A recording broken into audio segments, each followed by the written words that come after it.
6 अप्रैल को बाबा जी का जम्मू में सवाल जवाब और दर्शनों का सेशन था और इस सेशन में जो महत्वपूर्ण सवाल जवाब किए गए हैं उनको हम इस वीडियो के माध्यम से आपके साथ साझा करने वाले हैं। इन सवाल जवाबों से पहले पाठी सहवान जी के द्वारा आधे घंटे का सत्संग किया गया और फिर शब्द पढ़े गए थे।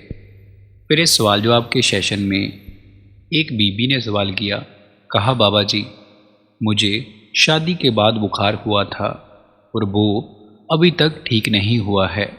बाबा जी मुझे लोग कहते हैं कि तुम्हें किसी को दिखाना चाहिए।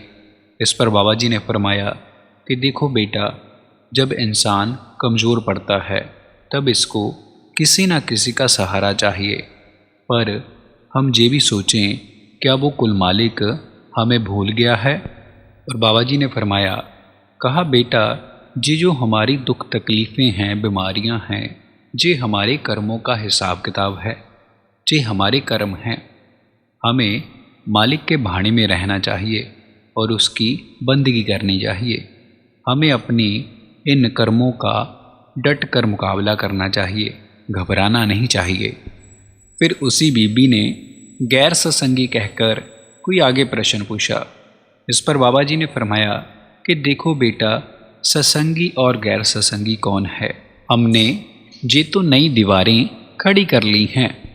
और बाबा जी ने इस बात पर कहा कि देखो बेटा, जब ना महाराज जी ने अपनी तीनों बहनों की शादी की थी ना, तब वो तीनों सत्संगी नहीं थे। और बाबा जी ने आगे फरमाया कि बेटा हमें सत्संगी गैर सत्संगी की दीवारें खड़ी नहीं करनी हैं, बस हमें इंसान अच्छे देखने हैं।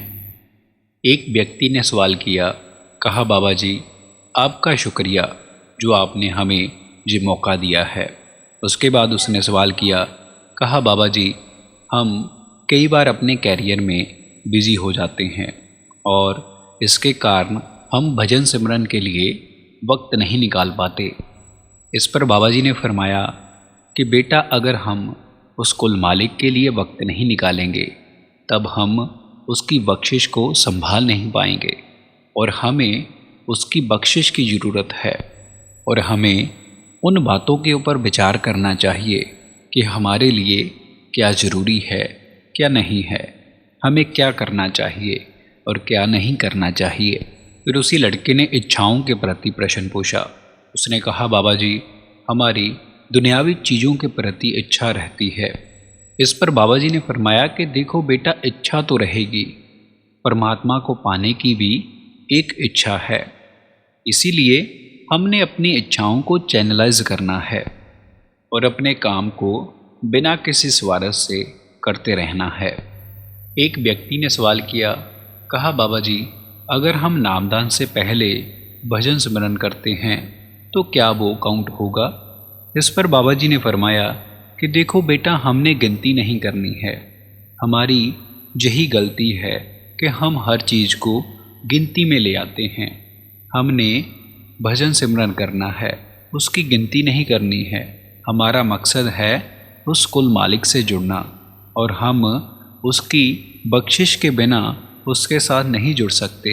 अगर हम चाहें कि हम उससे रिश्ता जोड़ लेंगे तो ऐसा नहीं होने लगा। उसकी बख्शिश के बिना ये काम नहीं हो सकता।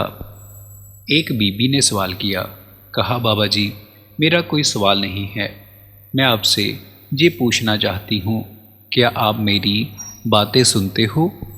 इस पर बाबा जी ने फरमाया कि बीबियों की मैं सारी बातें सुनूं, मेरे पास इतना वक्त कहाँ है। और बाबा जी इस बात पर मुस्कुराने लगे और पंडाल में बैठी संगत भी हंसने लगी। और इस पर बाबा जी ने आगे फरमाया कि बेटा, कोई दीवारों से बातें तो करता नहीं है, अगर मैं सुनता हूँ तभी आप बातें करते हो। एक व्यक्ति ने सवाल पूछा, कहा बाबा जी जब हम नामदान लेते हैं और उसके बाद किसी के घर पर जाते हैं, उसके बाद हम परहेज करना शुरू कर देते हैं कि हम जहाँ का खाना नहीं खाएंगे या फिर ये नहीं खाएंगे, ये नहीं करेंगे, वो नहीं करेंगे। इस पर बाबा जी ने फरमाया कि हमें मालिक ने एक भरम से निकाला था और हमने एक भरम और पैदा कर लिया। और बाबा जी ने आगे फरमाया कि देखो बेटा, हमारा रिश्ता मालिक के साथ भजन सिमरन का है, किसी और चीज़ का नहीं है। एक व्यक्ति ने सवाल किया, कहा बाबा जी, परसों कई व्यक्तियों को नामदा नहीं मिला और वो व्यक्ति भावुक हो जाते हैं। बाबा जी, उनके लिए आपका क्या संदेश है? इस पर बाबा जी ने फरमाया कि बेटा, ये करनी का मार्ग है और निभाने वाला रास्ता है। अगर सेवादार हमें कहते हैं कि थोड़ी और वेट करें, तो हमें सोच समझ के साथ कदम बढ़ाना चाहिए। फिर एक बीबी ने सवाल किया, कहा बाबा जी, कुछ लड़कियां शादी से पहले सत्संग में आती हैं और शादी के बाद उन्हें उनका पति कहता है कि जहाँ से मैंने नामदान लिया है, तुमने भी वहीं से नामदान लेना है। तो बाबा जी, हमें ऐसी सिचुएशन में क्या करना चाहिए? इस पर बाबा जी ने फरमाया कि देखो बेटा, हमारा मकसद तो मालिक से मिलना है। जैसे पढ़ाई को ही हम ले लें, जैसे दाखला हम कहीं भी ले सकते हैं, पर पढ़ाई तो हमें करनी ही पड़ेगी। अगर हम पढ़ाई करेंगे तभी हम पास होंगे। इसीलिए हम कभी कभार सोचते हैं कि हमारे रास्ते अलग अलग हैं, पर ये अलग नहीं हैं, रास्ता एक है और हमें हर वक्त मालिक का शुक्रिया अदा करना है। फिर एक व्यक्ति ने सवाल किया, कहा बाबा जी, मैंने नामदान नहीं लिया हुआ, क्या जो पूजा करता है क्या वो परमात्मा से मिल सकता है? क्या वो परमात्मा से कनेक्ट हो सकता है?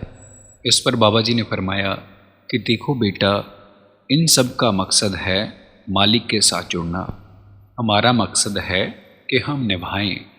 तरीका अलग अलग ज़रूर हो सकता है, पर सबका मकसद है मालिक के साथ जोड़ना। हमें उस रास्ते पर चलना चाहिए और अमल करने की कोशिश करनी चाहिए। फिर उसी व्यक्ति ने आगे प्रश्न पूछा, कहा बाबा जी, कभी कभी डिप्रेशन में चला जाता हूँ। इस पर बाबा जी ने फरमाया कि बेटा, हम अपने मन के ऊपर खुद ही बोझ डालते हैं और जब वो बोझ हमसे संभाला नहीं जाता तब हम डिप्रेशन में चले जाते हैं। और बाबा जी ने आगे फरमाया कि बेटा, हर एक चीज़ की ज़रूरत होती है। हमें ज़रूरत क्या है? सिर के लिए छत चाहिए, तन को ढकने के लिए कपड़े चाहिए और खाने के लिए खाना चाहिए। और जब हम इन सबसे ज़्यादा इच्छाएं रखना शुरू कर देते हैं, तब ये इच्छाएं पूरी नहीं होती और हम डिप्रेशन में चले जाते हैं। संगत जी, हम अपने चैनल पर बाबा जी के रिलेटेड वीडियोस अपलोड करते रहते हैं। अगर आपको इस प्रकार की वीडियो सुनना पसंद हैं तो आप हमारे चैनल को ज़रूर सब्सक्राइब करें